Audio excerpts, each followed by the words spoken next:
So welcome to Yoga Pilates Fusion. We're going to start, as I usually like to start lying down. Now, if you would prefer to start sitting up or start in child's pose, you can do a different starting point.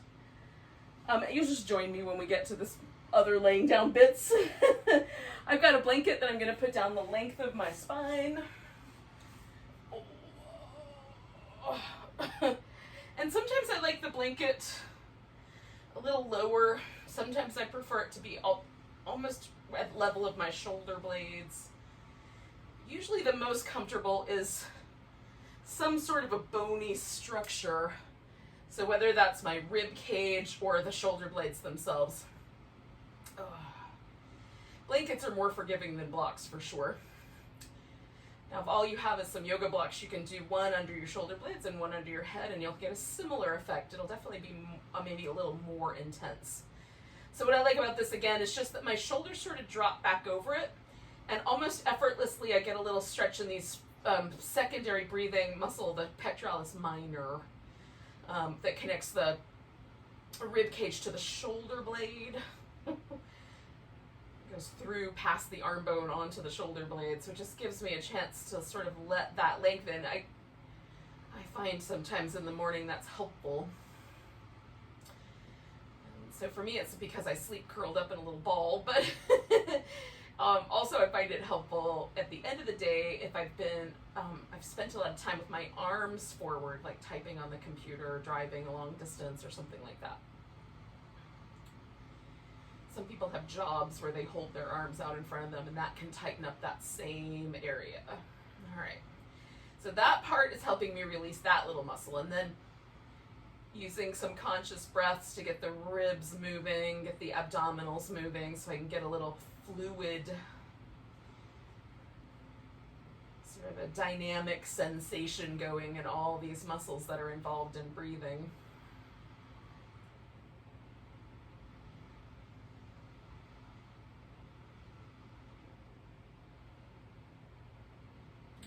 To be sort of a little bit deeper with the breath, a little more intentional with the breath, but not necessarily forceful. I still want it to have a sense of kind of grace and ease.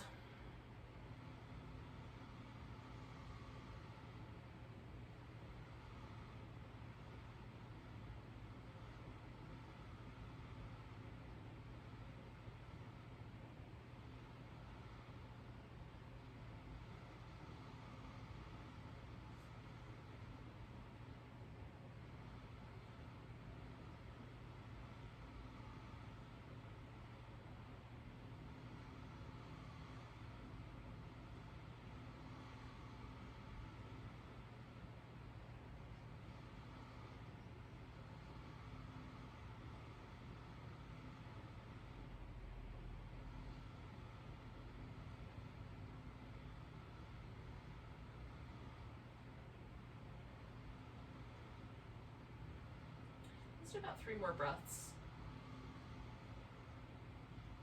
I'm finally starting to feel this kind of really lovely sense of ease and sense of kind of just really fluid movement with my ribs, and so that is generally what I'm sort of going for. It's just trying to feel that. So I'm going to get the blanket out from under me and then coming back down onto my back here. So if you were doing something else, a seated position or something instead to start yourself out with, you could then come to here. So I'm just noticing the sensations of my back as it is hanging out here, settling back down into the floor. I'm also taking note of any sore places that feel a little vulnerable around my hips, my low back, my shoulders as that settling happens. So it's also part of my beginning portion of yoga for me is a little bit checking in to see. I don't remember doing this in my 20s, but like checking in to see how my body dealt with the last 24 hours and whatever sleep I've gotten has now become more necessary. So I'm going to put my arms out to the side. I'm going to try to keep my shoulders stable as I bring my legs over. And I'm starting with my knees pretty much over the top rim of the pelvis. So there's a little bit of a sense that I have to use my abdominal strength to hold my pelvis steady, and it's not, not arching. It's held in a steady kind of neutral position. So then I'm going to bring my legs over to the right and make a decision about whether I'm straightening one leg, both legs, or curling the knees in. And then when I get to the middle, I should have that neutral pelvis. Then I'm going to use those lower abdominal muscles to curl in, coming over to the side. A little close to the furniture, hang on. So back to the middle, curl in. So that's the little warm up here for the abdominals.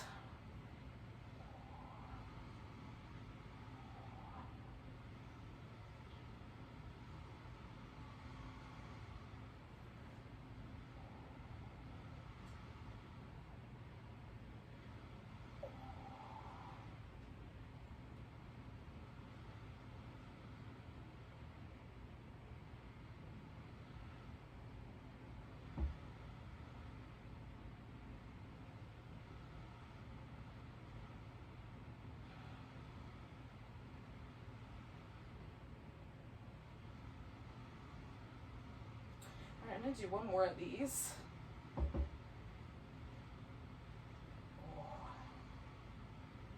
Now, I'm going to come back over to my right side, and this time I'm going to let that turn into a twist that I settle all the way into. And so it's now become a different pose.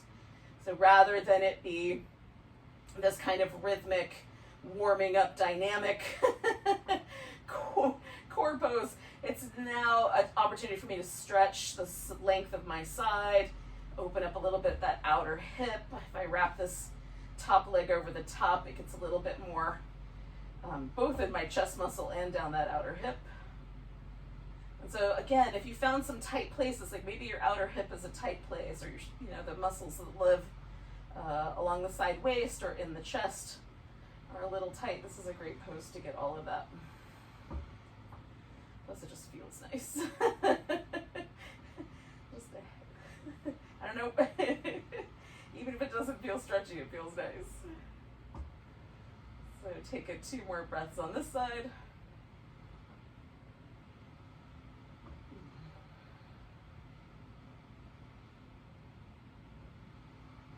And then I'm going to come back to the center. And just for a moment, just appreciate any shifts that I might experience. I'm also going to move myself back up my mat since I've traveled quite a distance.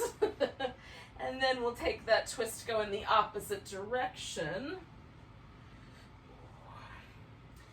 For me, sometimes this side's a little tighter. I have one side that I just have a slightly, I don't know if the bone structure is different in terms of the range of motion. There's a possibility. There's a slight difference in the way the spine works, but I think more likely it's the muscle tension that's developed, or muscle differences that have developed over time as I have used my right hand and my right leg for things like gas pedals and other things while driving, and then being right-handed, I tend to use the right hand, right arm a little bit more. And just that over the course of a lifetime could create kind of imbalances. It's not necessarily a bad thing. I use my body that way, of course that's what it does, but it's definitely interesting to notice if you've got some imbalances. At one point in my life I thought it was important to correct them. Now I'm not so sure it's necessary. I think they're going to hang out no matter what, but this feels nice. So 2 more breaths here.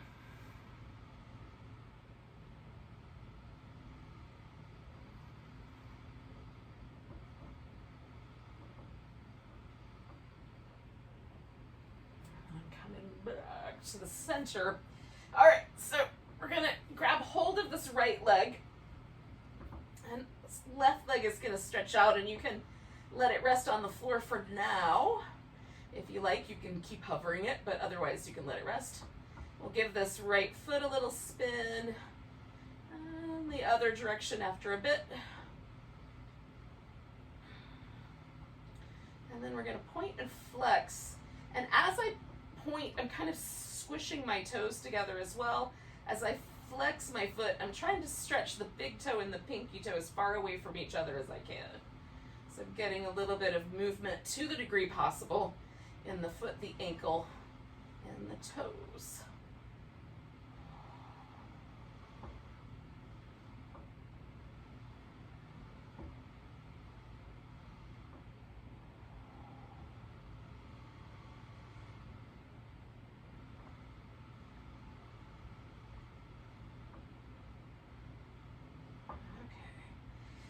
So, keeping this leg in, I'm going to curl myself up. This other leg is going to stretch out. You can reach out past your ankle. Use your hands as a little basket to keep your head nice and steady. I'm going to exhale, squeeze a little bit more. Inhale as I switch sides, which leg is stretched out. Exhale, squeeze in towards that knee. Trying to keep my head and neck nice and stable and do the squeezing in work from the abs.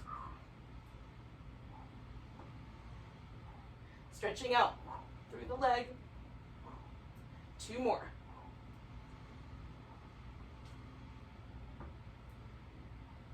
I'm going to grab that left leg, give it a little snuggle, spin that foot in circles.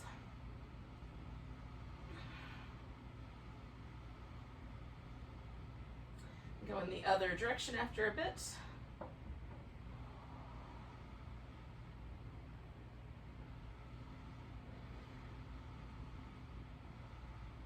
And then pointing and flexing.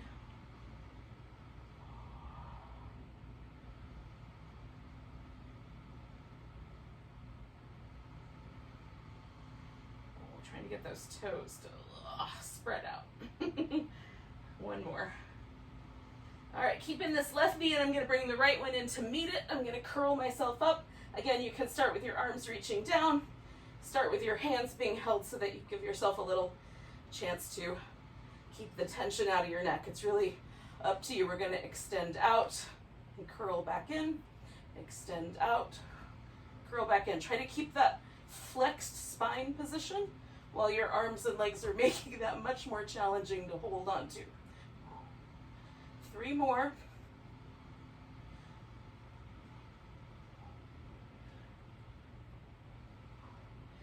And then we'll bring the spine back to a neutral position. Take just a moment to rinse out any tension from your low back. Notice the impact of the core work. It always makes me start to feel a little warmer, a little rosier. Now we're going to flip over onto the belly and do some Cobra. So, we're going to do a little bit of a liquefying of the shoulders. At least that's what I'm going to call it. So the hands a little bit high on the first round. Each progressive round will move the hands back a little bit. You can keep your knees bent. You can tuck your toes under. You can put like a blanket under the shin bones if you like, so that your shins are held, lower legs are held a little higher. So you just want to find a comfortable way for your knees to work with this pose, or your low back. So we're going to work the shoulders in circles, and then go the other direction. Now I press down into the floor, but we're trying to lengthen the lower body and then lift using the back muscles. Press the palms into the floor and broaden through the chest. Good, and then we'll come back down, slide the hands back a notch, circle the shoulders. So try to get a little bit of that dynamic movement going in the shoulder muscles, upper back. Press the palms down, press the bottom half of your body down, open into Cobra. Coming back down again, sliding the hands back, giving ourselves some little shoulder movement in both directions. Again, pressing the palms down, pressing the legs down to the degree appropriate, broadening through the chest. And then we're going to come back. Now you can go straight to all fours and stay there. If you'd like, you can do a little more of a kind of child's pose. I'm gonna go somewhere in between. We're gonna thread the right arm underneath. So some people will like it better if their hip is over the knee. And I tend to like it better if my hip is just a little further back. There's a little less chance for me to have weight on my neck that way. And then I use my spare arm just to sort of press backwards towards my right hip in this case, because my right arm is underneath. Oh.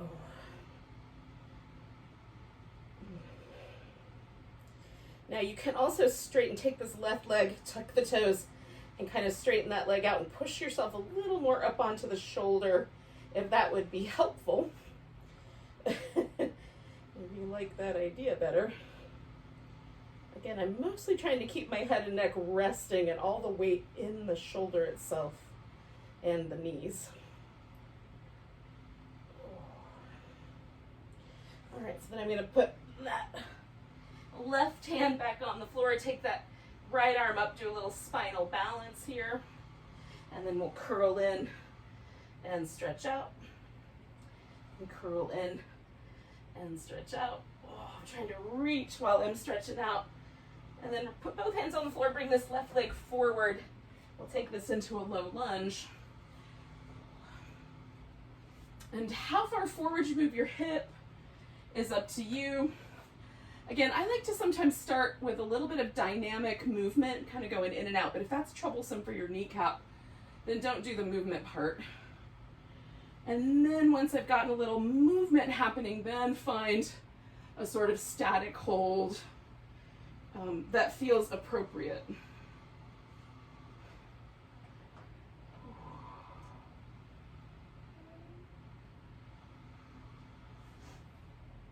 Okay, so one more breath with the lunge. And then I'm going to turn that into my straight leg forward bend, little hamstring stretch here.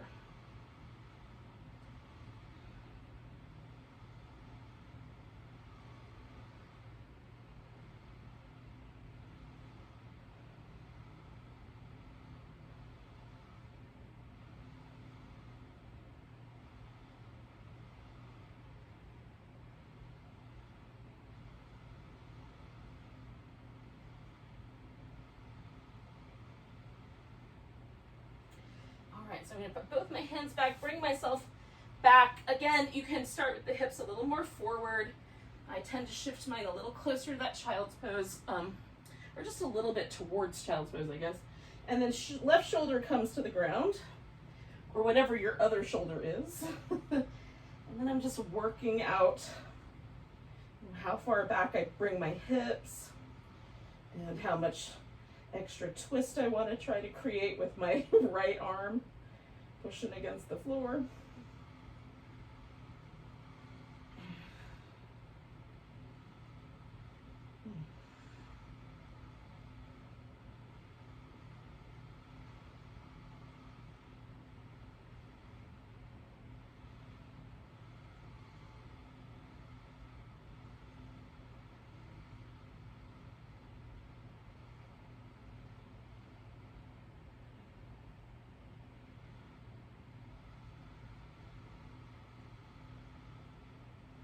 Okay, one more breath. And then I'm going to put my right hand on the floor and turn that into my spinal balance. Nice long reach. Curl in, stretch out, curl in, stretch out, curl in, stretch out one more time, and then I'm bringing that right leg forward for my lunge. Again, for the most part, I mean, every now and then my kneecap just gets a weird relationship with the floor and this doesn't feel so hot. But most of the time, a little movement back and forth feels okay, feels nice. And then kind of find a lunge that feels like a nice amount of stretch across the front of my hip. Hello.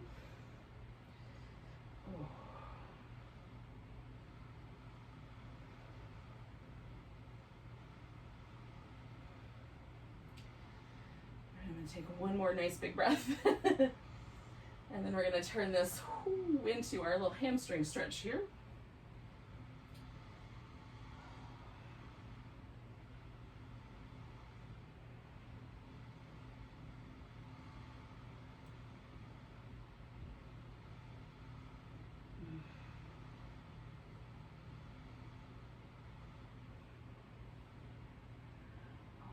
Then we'll take that leg back. Oh, now this is where we're going to sort of transition to downward dog. So if you care to do a few more rounds of cat first or a little child's pose, you can do that first. If downward dog is not your favorite pose, then you might use it mostly just as a transition to get onto a standing position. If you're a big fan of downward dog, you can hang out a little bit longer and give yourself some like walking in place time. Time to move the shoulders a little bit. You can do a little side waist action by moving the hips side to side. Oh.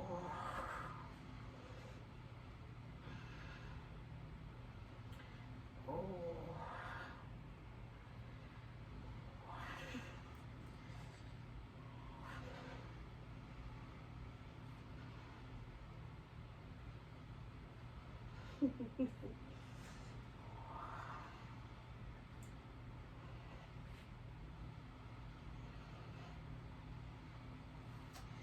Slowly bringing myself into a standing forward bend.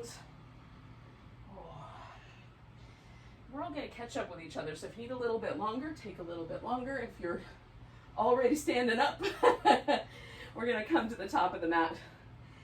Now, you're going to pick an edge of the mat that's going to be the top or the front of the mat, and then the other side is going to be the back or the bottom of the mat. I use those words interchangeably, but you can call it whichever one of those you like better.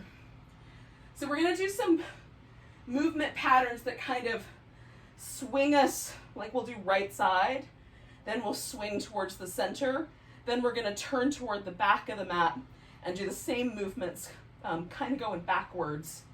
So we'll go back and forth for this first round of movement. So if it helps to move your screen more towards the center, you can certainly do that, or just trust on that second side that you know what's going to happen. It's going to be a little bit tricky to follow visually, perhaps. We'll do our best. So finding a mountain pose, and I'm trying to feel the weight in my feet as evenly distributed as possible right now, and then noticing if there's any muscles that then tense up or feel a little sore that maybe my body is trying to compensate for, right on. And we're gonna lift. Now, I have stuff in my way, so I'm not gonna be able to swing my arms out wide, but you can certainly do that. So we're gonna lift up onto the tiptoes, come back down, lift up onto the tiptoes, come back down, lift up onto the tiptoes. If it hasn't collapsed so far, now we're just gonna stretch up tall, grab that right wrist, give it a little stretch over to the left. Bring in all the weight to that right leg. We're gonna come into a tree pose.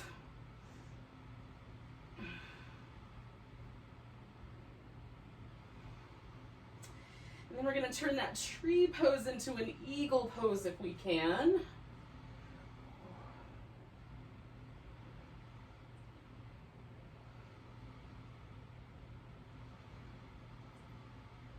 We're going to fly our eagle out and step back into a warrior one. And then bring the arms up, pull the elbows back, push forward, arms up, elbows back, push forward. One more like that. Now we're going to do a spine stretch forward. So I'm going to stretch my spine out as long as I can and then roll myself up. Come back to that front leg bent. Stretch out as long as you can through your length of your spine. Roll yourself back up, and I'm trying to do like each bone stacked up to the best of my ability one at a time. My ribs kind of go together quite often. Stretch out and roll up. Now at the top, we're gonna straighten out this front leg. I'm kind of orienting my feet a little more towards the center line. And again, we're gonna fold so that we wind up with a stretch here. Now, I generally like to have a block for my hand, just even though I can touch the floor, I find it a little more steady. So you can certainly add a block if just reaching the floor is tricky. If your forehead naturally wants to go to your shin, you can reach back with both your hands and use that to stabilize yourself.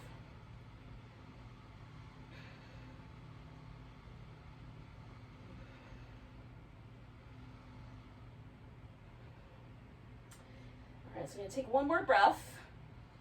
And then I'm gonna swing myself around towards the center. So I'm bringing all my feet around. And I'm gonna start with this wide angle forward bend. And I'm gonna move my shoulders up and down a little bit just to give myself a chance to move a little bit in the shoulders with gravity, hanging on them. And then we're gonna come to a wide squat.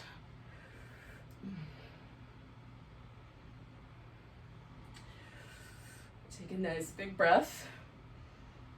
And this is where we're gonna swing things around to the back. So we're gonna turn and come into that split leg forward bend. Oh. So now I've got the left leg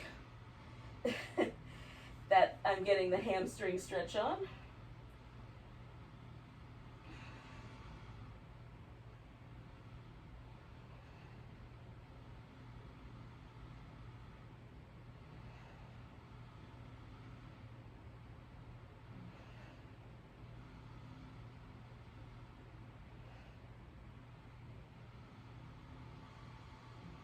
I'm gonna bend my knee, and I'm gonna roll myself up one vertebrae at a time. Ooh. Try to do that with my eyes open. Then stretching my spine out and rolling up. Stretching the spine out, rolling up. And then one more time, I'm gonna stretch my spine out and roll myself up. Let's hold that warrior one, bring the arms up, elbows back, push forward, arms up, elbows back, push forward. One more, arms up, elbows back. Now as I push forward, I'm gonna slowly try to bring my right foot in, because I'm gonna try to go from my kind of wide pattern here into the eagle on the other side.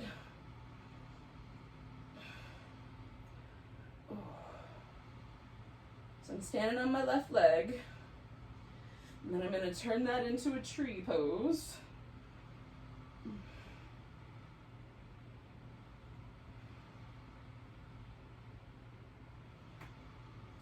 Putting both feet on the floor, I'm going to do a nice big stretch with my left going over to the right. Grab that left wrist.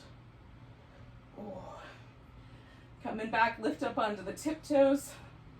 Come back down. Tiptoes. Come back down. Tiptoes. Come back down. Find your mountain pose. So we're facing the back edge of the mat, which is a little weird. I have a different relationship with the plants over on this side. We'll just notice where that landed us. Oh.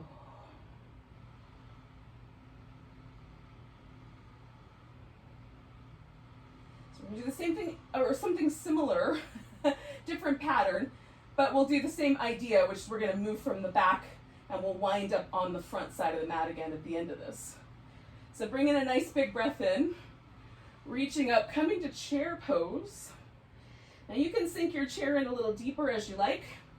We're going to bring the hands down and then twist towards the left.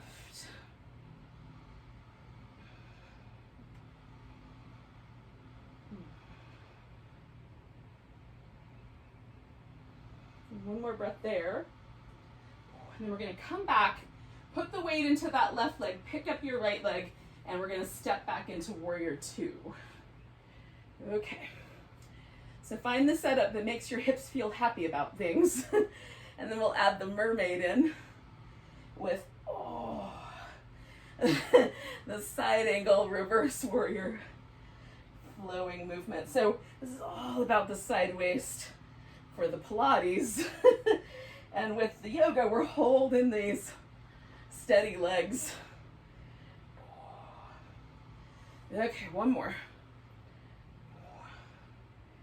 And then we're going to straighten out the front leg, and you could do a little reverse triangle and really lengthen that side if you like. And then we'll come to triangle pose.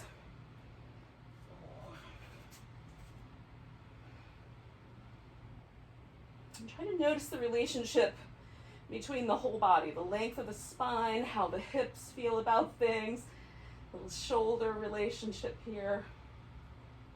Noticing your breath.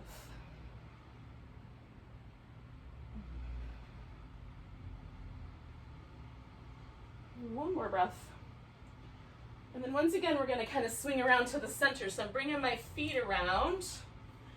And this time, I'm going to turn my toes out just a little bit so I can sort of sway to the right, to the left, in a little more of a kind of squat, sort of letting my upper body travel with me as I move my legs from one side to the other. Just being kind to knees and other things. Coming back to the middle, I'm now going to spin my feet around so that I'm ready for my triangle. Now you can come in to triangle from here, or you can go back up and then come into triangle from there. So now my triangle's on the right side.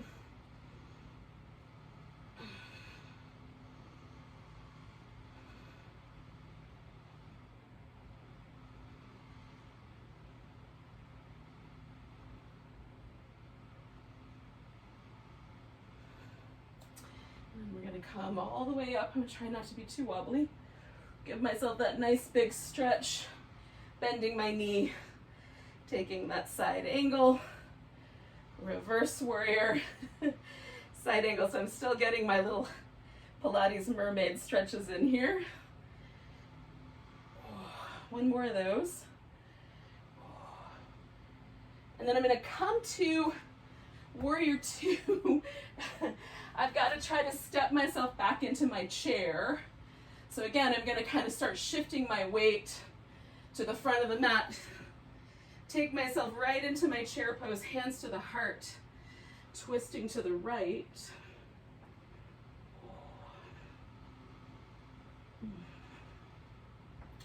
You can open your arms up if you like.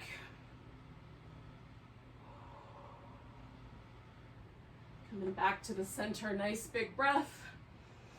Oh, and a big stretch. And then finding a mountain pose after I take a second to shake everything off. And then we'll just see if mountain pose is different this round than it was although last time we visited. And for me, it definitely feels different. I'm also a little bit aware of some fatigue in my leg muscles there. So, nice big breath, big stretch. Exhale, fold forward. Inhale, come up halfway. Exhale, fold. So I'm going to step back to down dog and then come to a seated position. But you could throw in a little plank and some Cobra or some up dog if you like.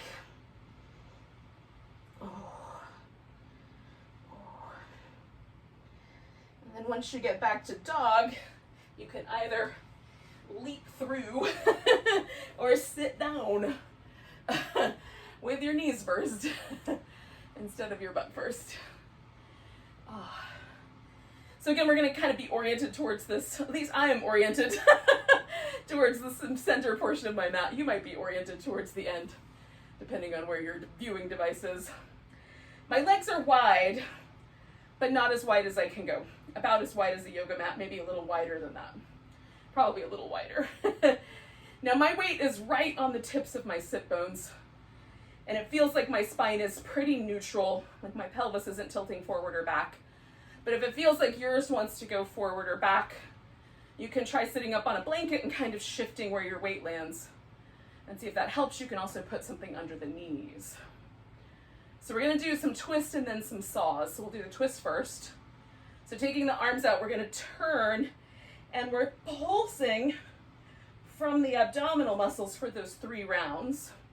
Turning the opposite direction, pulsing from the abdominal muscles for the 3. 1, 2, 3. 1, 2, 3. And then the shoulders are just adding a challenge. 1, 2, 3. If it's too much, bend your elbows, put your palms together. 2. That usually works pretty well. 1, 2, 3. Watch the occasional impulse to work from the shoulders instead of from the center. Right, so the arms start the movement. We're going to try to keep the arms just along for the ride. 1, 2, 3. Nice and tall on the centers. 1, 2, 3. One more time. 1, 2, 3. Notice if your legs move when you twist. 1, 2, 3. Coming back. So if the feet tend to kind of wobble or the thighs roll when you're doing your twist, you're bringing your pelvis with you. So you can try anchoring a little bit more. So with the saw, we're going to turn and fold forward. So the tendency to bring the hip up is going to be even more natural. It might happen when you're not noticing. So we're going to see if we can keep the lower body fairly stable as we turn and then fold from the hip. 2, 3. And you can skip the pulses and just hold it. 1, 2, 3. Or do the pulses. And again, I'm trying to pay attention to how my legs are responding. I'm trying to keep myself largely stable on the hips and the legs. Except for the pelvis coming forward, of course. 1, 2. It doesn't matter if my hand actually touches my foot. Sitting up tall. 1 more time, nice and tall.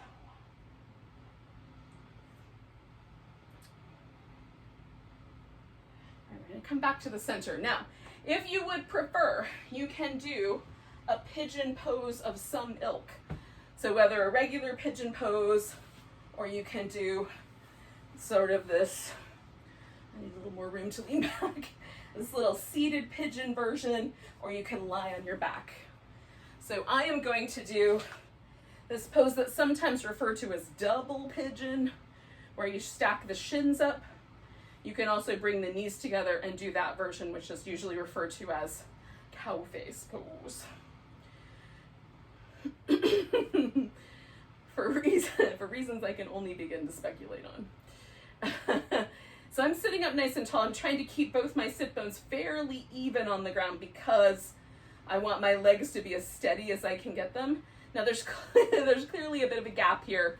So if it helps, you can fill the gap in or even put a block out front and re-angle things. That definitely makes a difference for how it feels to me and how the pose responds. Like my leg naturally will drop down a bit more when I use the block. This sensation is feeling a little more intense, but not too intense for me, so I'm going for this one today just to see what happens. Sometimes I just experiment, y'all. So we're going to take 1 more breath here, and then I'm going to unwind myself from this hip opener. So if you were doing the regular pigeon, bring your back leg around. If you're doing a seated or a lying down version, we're going to come to here. Now, before I lay down on my right side, I'm going to do a little bit of boat pose. I think I've got enough room behind me. So we'll take this into a boat. Now you can hold on to your big toes or your ankles if you like. And you can extend the legs. Now you can just hold the boat or turn this into a teaser. You can also turn it into an open leg rocker. I cannot because I will smack my back of my skull onto this credenza, but you get the idea. I don't even know if this is a credenza, but I love the word credenza, so I'm going to use it. Take in 1 more breath. Now, if you're still doing the teaser, don't worry, we're going to do another round, but finish the one you're on, and then we'll lay on the right side. So I'm going to stack my hips and my shoulders up. I'm going to try not to lean forward from the hip or the shoulder. I want to try to stay balanced. Now this means that this little bony spot on your thigh bone, the greater trochanter, might push into the floor a little harder than you like. So you can certainly put some padding underneath that bony part of your thigh bone right there. So taking the toes apart and the heels together, so I've got a little bit of an external rotation. I'm going to lift that top leg and circle it, trying to hold my torso really stable by drawing the abdominal muscles in, trying not to lean back through my hip. If I need more stability, I move my hand up front. And then if I want to be a little bit less stable, I might extend the arm and lift my bottom leg. So I have to work harder from the core here. Okay, pause, and then we're going to swing those circles the other direction. I definitely find a difference in how my abdominal muscles have to work. One direction's easier than the other for me. See if that's true for you.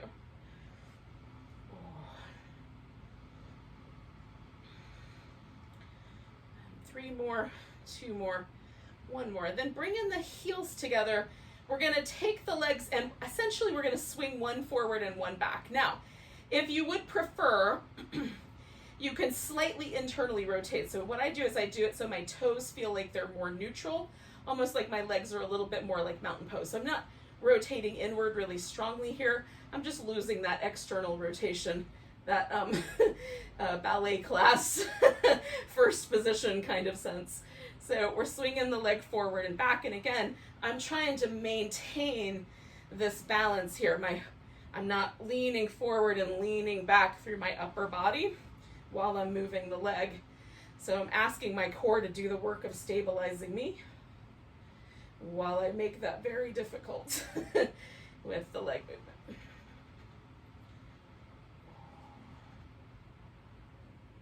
Two more of those.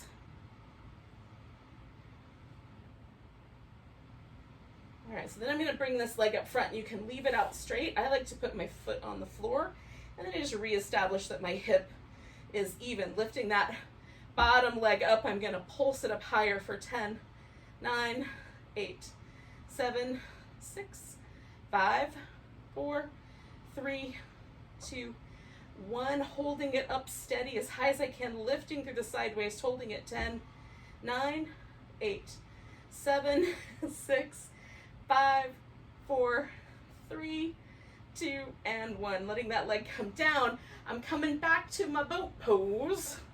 So if you want, you can do a few round of teasers here. I'm gonna do my boat with some pulses. So 10, 9, 8, 7, 6, 5, 4, 3, 2, and 1. And for me, that's going to be enough. But if you would like to do more, you can. We're going to go into this other leg stretch. And again, it might be best to do something with a block. You might be doing the pigeon, as the case may be. Find the right pose for you.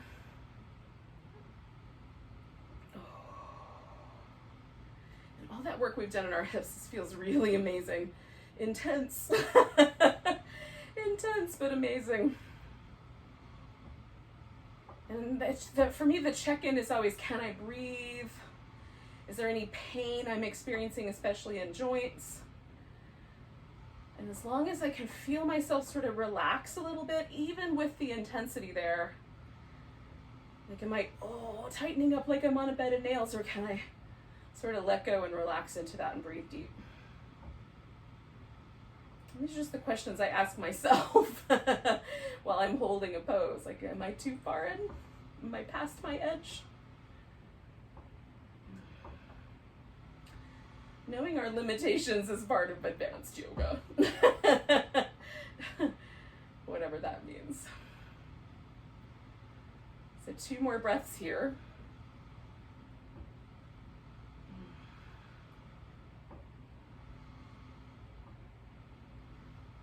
And we're going to unwind that leg. Come around with your pigeon. And we've got one more opportunity to do a little boat pose, an open leg rocker, whatever you may want to do before we finish this whole class out today. 10, 9, 8, 7, 6, 5, 4, 3, 2, 1. I'm going over onto my left side. When you are ready, you can join me. Okay. Giving myself a chance to check in with my spine. So I'm trying to find that position where it feels like I'm very steady and balanced on my hips. Shoulders are balanced. I've got my toes turned out, so I'm in that dance class position. And again, keeping that external rotation, I'm going to try to circle my top leg and hold steady with my hip, my shoulder, and my abdominals. Trying to pick up the side waist here on the bottom, trying to make like a little tunnel for mice or hamsters. I don't think I can achieve ferret tunnel size, although they're pretty squishy. Go in the opposite direction with the circles.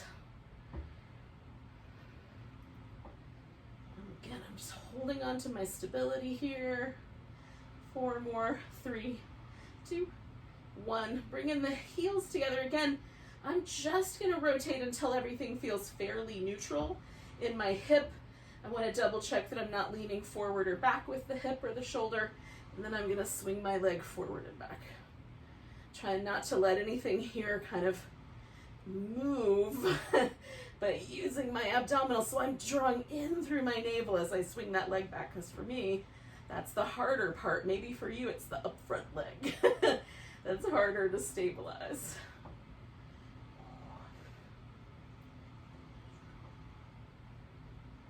3 more.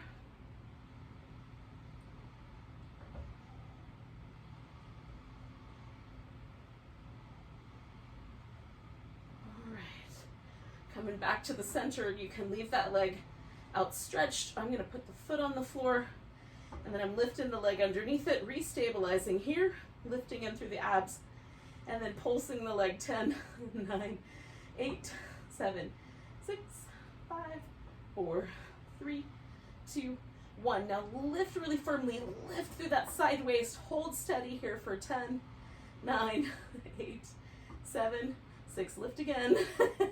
4, 3, 2, and 1. Putting that leg down. This time we're coming onto our back. And friends, after a little happy baby-like back massaginess, it's time for some Shavasana. So, if this is the part where you leave us to go off to work, thanks for joining me. Namaste. If you can stick around for Shavasana, oh, it's delightful. Give yourself a chance to just rest and meditate before you go back into your task-oriented life. At least that's how mine tends to turn out on a day-to-day basis. So I'm just letting myself settle physically. And then trying to find a nice big breath and a deep to let go into. And you may have to do some little minor modifications as your body relaxes. It may feel like, oh, I need to move my arms a little, or my pelvis needs a little adjustment, that sort of thing. But then try to reach a place where it's mostly just about letting go.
not going to move just yet, but if you can, just become aware of your breath once again.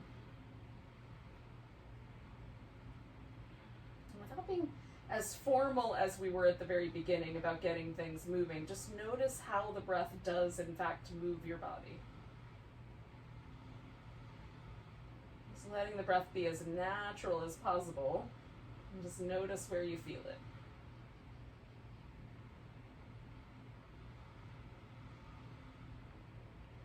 Maybe the only sensitive place is right where your nostrils begin. Maybe the throat, actually, you can feel the breath moving through.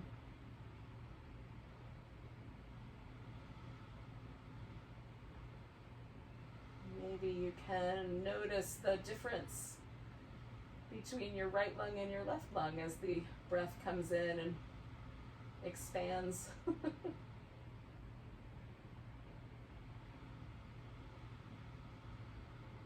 Maybe you notice the movement of the diaphragm moving all the muscles around it.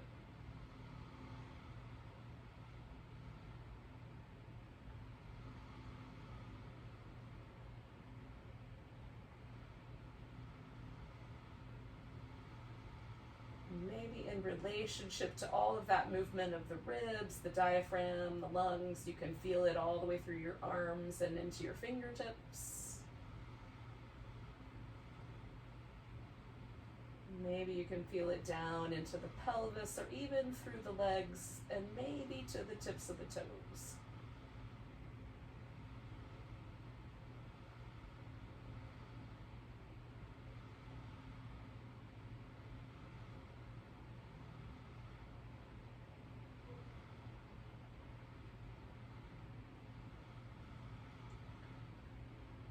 So one more giant breath. See if you can feel it all the way down to your little tiptoes.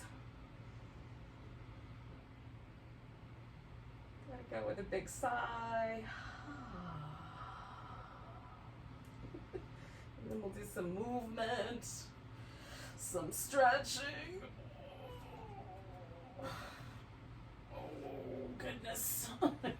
Maybe some groaning because your birthday is coming up in the next 2 weeks and you're feeling it. Or maybe not, but you're still feeling it. Oh my goodness. Thank you so much for joining me. Let's take a nice big breath together. And a big deep Namaste, everyone.